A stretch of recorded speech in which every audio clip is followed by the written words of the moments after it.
Very nice experience, thank you.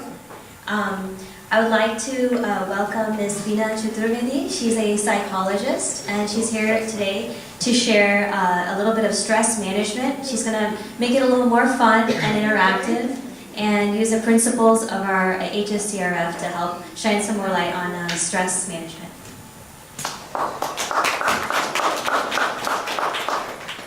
Is there any way that I can take this? Can I take this out?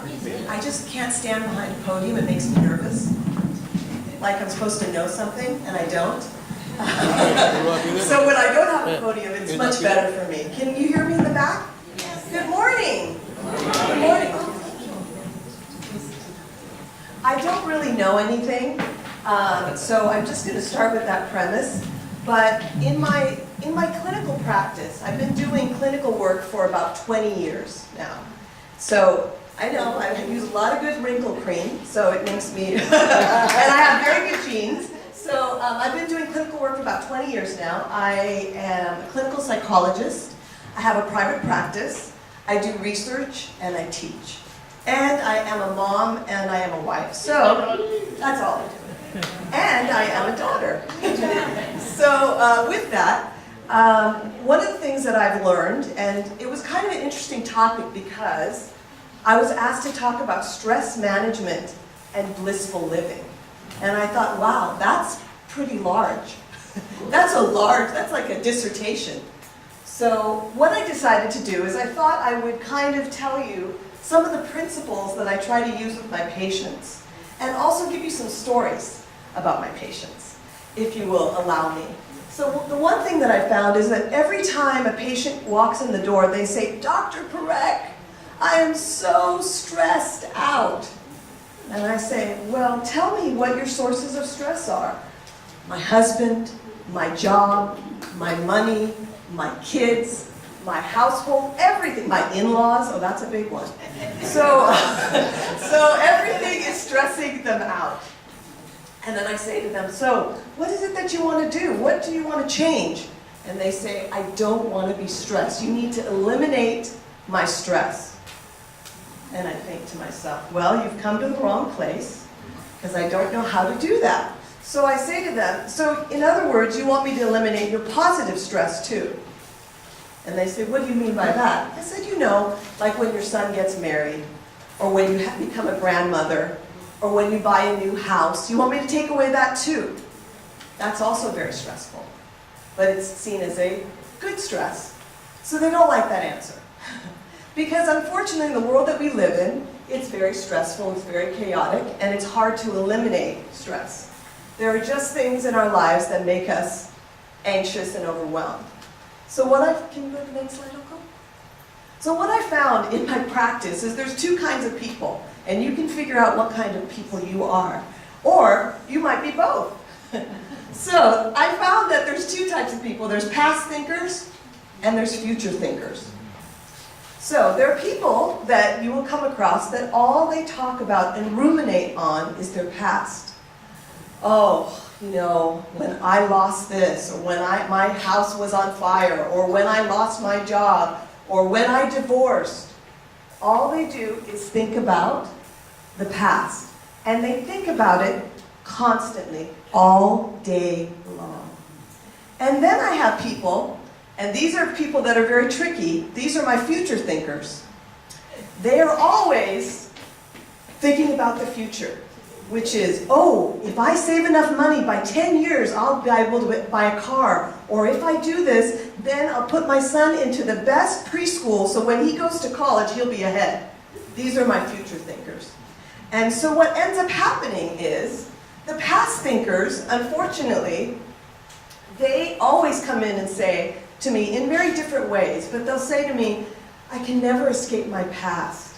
My past is always with me. I'm always burdened by my past thoughts. They come in with that kind of dialogue.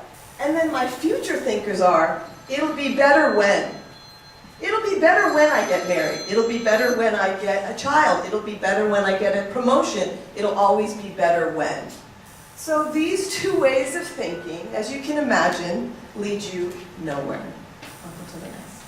So one of the things that happens is that people that are,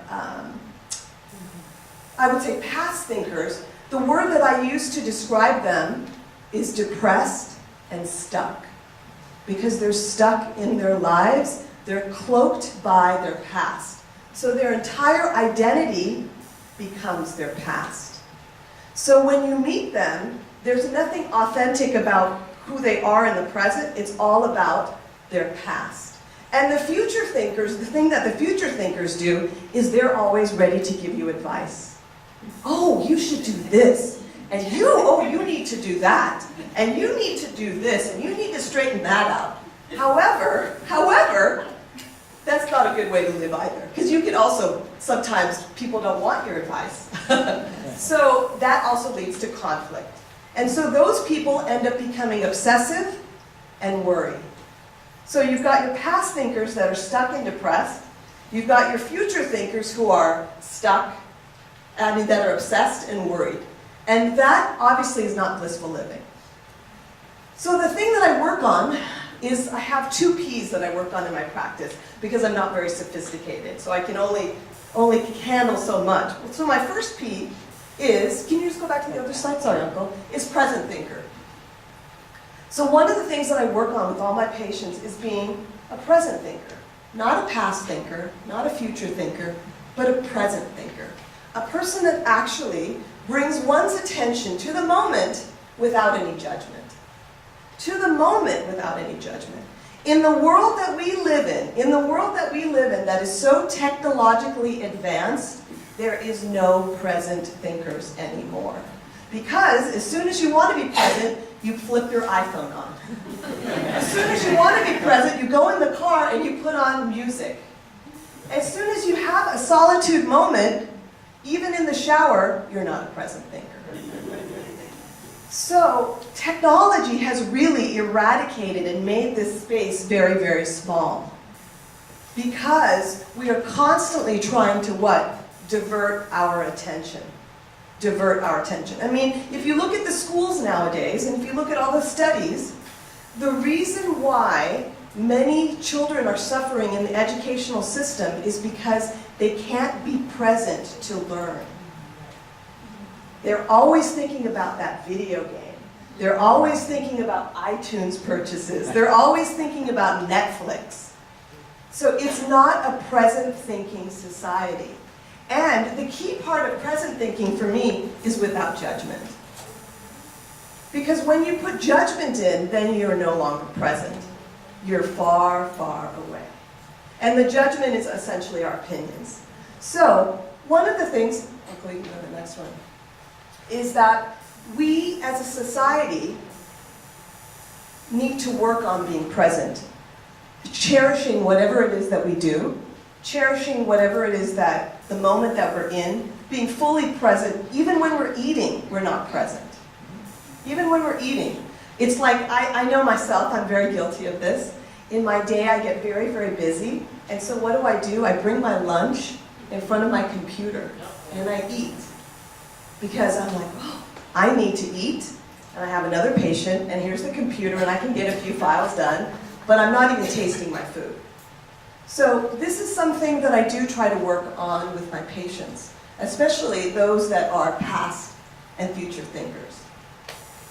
The other thing that I've realized, my second P, is that the world is very, very happy with what I call negativity. They're very comfortable with it. Because negative thinking leaves a lasting impression. So what do I mean by that? Well, there was a really important study that was done about negative thinking. And what they did was they took different individuals that were getting feedback from their supervisor about their job. So they would go into their job, and the supervisor would say, Mr. So-and-so, I'm here to give you feedback about your job performance. And what they did was, there were so many positive things that were obviously told to the employee, and a few negative things. But when you ask the employee afterwards, what did they remember?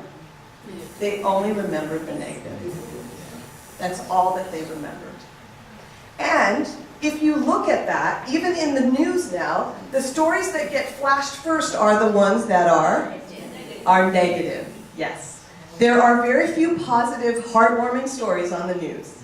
If you open the front page of any newspaper, it is negative. So the worst will always happen. And we as a society have been programmed to think that that is the way the world works. That we are constantly a cycle of negativity. So, negative thinking does leave a lasting impression. And it's funny, even with children, that's what they remember. Ah, mommy? And I think I try to do the best I can with my son, but he'll remember, I remember that one time when you did this. Right? They remember, it leaves a lasting impression. Next one, please. So the second P that I work on is positive thinking. Positive thinking. You know, psychology came from an area and a discipline of negativity. In other words, trying to figure out why people are dysfunctional. But in most recently, positive psychology has really taken a hold. And positive psychology really talks about that in any situation, despite what is going on, you have to have a positive mind frame. So I'll tell you about a fun patient that I had. This lady came in and she was complaining. She was about 55 years old and she was complaining about her husband. She's been married about 20 years. And she said, you know, my husband is clueless. He doesn't know what's going on. He causes me so much stress. He doesn't do what I say. I mean, on and on and on. I said, wow, that seems really, really hard. And she said, it's very hard. You have no idea. I don't even know how I live with this guy. So I said, all right, let's do an experiment. Let's do an experiment. I said, you're a scientist? She said, yes. And I said, I'm a scientist. So let's do an experiment. And I said, but it's going to be very hard. She said, what? I said, it's going to be very hard, but you're going to have to try. She said, okay, what do you want me to do? I said, I want you to give him 2 compliments every day. She said, I can't do that. She said, I can't do that. 2 compliments? She said, you're asking me to lie. I said, I'm not asking you to lie. I never said lie. I said, I want you to give him 2 compliments a day. And she said, about anything? I said, it can be about anything. It could be that he picks up his dish after he eats. It could be that he opens the door for you. It could be that he takes out the trash. It could be anything. But you have to compliment it. Just for 1 week. 1 week. That's all I'm going to ask you to do. I'm not asking you more. She's like, okay, I'll do it, but I don't want you to lie. I want you to be sincere. If you notice it, you should try to compliment it. So she came back the next week. And she was very, very excited. And she says to me, Dr. Parekh, I have some news to tell you. I said, please tell me, how did our experiment go? She said, he was the nicest to me that he's been in our entire marriage. I said, yeah, of course he was. and we both were chuckling about that. And I said, you know, positivity leaves long-standing vibrations. And that basically feeds on itself and creates a climate in your home that leads to what? Interaction and positivity, even more positivity. I said positivity decreases reactivity. So when you were being positive, he wasn't being what? Reactive. So it's about a very simple thing, but when she was able to do it, she also realized, guess what? He started complimenting me. I said, that's how it works. That's exactly how it works. So what's great about it is it allows for growth and development. Yeah. And the thing about positive thinking is you can change one's perception.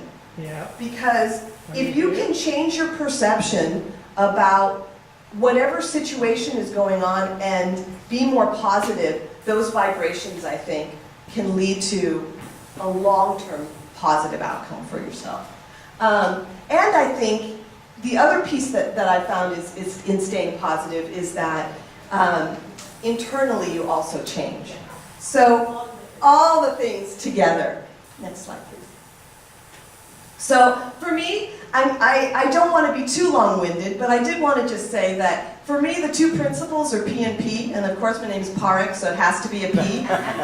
So present and positive thinking, feeling, emotions, and behaviors are essential elements to a happy life.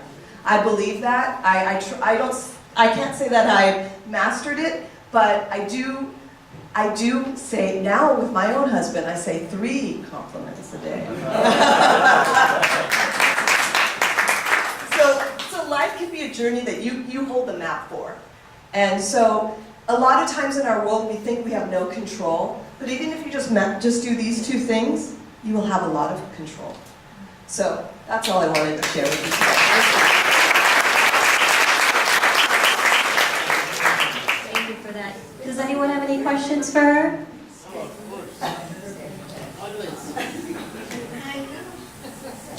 Sorry, I lost my voice. The question is, what you are saying, yes, I was taught that growing up, very fortunate. So yes, have I practiced it most of the time? Yes. All the time? No, definitely not. Okay. But it has worked with people who are secure from within. There are some people you pay a compliment, the reaction instead of saying thank you, are you serious or you are being fictitious or some other.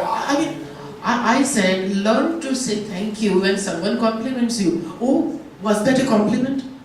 Okay, so I would love you to help out with such people. No, seriously, in my life, those who are secure from within, I never ever had a problem. But, the reason is because I was taught to see God in everybody, and so I never had to go out of the way to insult or hurt someone or badmouth them behind their back. I never had to. So naturally, normal people would be nice to me, obviously. I think that's a really important point. It reminds me of a story that I had with another patient when I asked her, this was another patient that was having some marital problems, and she says to me, I said, what if one day by chance your husband came home with a bouquet of flowers? She says to me, I said, what would your reaction be? What did he do wrong? No, she said, I would think he's having an affair. Because there are some people in the world that even in your good intention will see it as a negative. But what I've tried to do in my own practice, and I don't think it's perfect, but what I've tried to do is actually see the God within and their suffering. And then if you can sit with people in their suffering, and you can be genuine and authentic, basically see who they really are, then over time, I think these 2 principles can emerge. But it takes time, and it takes a certain kind of viewpoint. And it also takes you being able to tolerate a lot of reactivity and a lot of insults. And forgive and pray for them. Yes, but one of the things for me is that what I feel I've been very privileged in doing this kind of work is that people share their stories with me and their journey, and through their journeys I learn so much. So I feel very humbled by what I do. You are super. I would love to have your cards.